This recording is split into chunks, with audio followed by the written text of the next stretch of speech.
ময়ূর সাত কিন্তু আগুনে পুড়ে গিয়েছিল গত লম্বা সময় ডকে রেখে রিভারির কাজ করা হয়।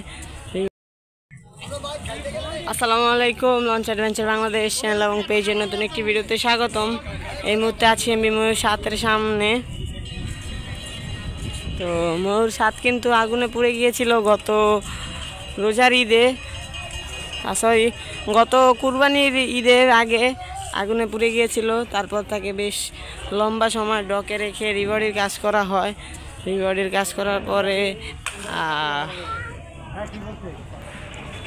কাজ করার পরে লঞ্চের আইকনিক যেই নিজস্ব লোগো ফ্লাইং বার্ডসের, এই যে ফ্লাইং বার্ডসের এই লোগোটি খুলে ফেলা হয়েছিল, কিন্তু যাত্রীদের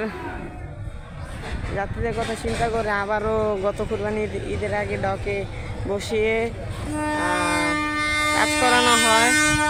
তো এখন কিন্তু নিয়মিত সার্ভিস দিচ্ছে এমভি ময়ূর সাত।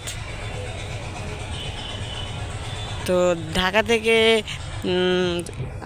দুপুর 1:30 এবং চাঁদপুর থেকে 12:15 ঢাকার উদ্দেশ্যে ছেড়ে যায় লাস্ট ট্রিপে।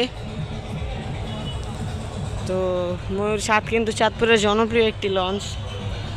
পুরো চাঁদপুরের সব লঞ্চের জনপ্রিয়তার শীর্ষে আছে এমভি ময়ূর সাত, কেবল তার সার্ভিসের কারণে।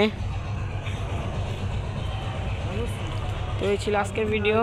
সকলকে ধন্যবাদ, দেখাবো নতুন একটা ভিডিওতে। আসসালামু আলাইকুম।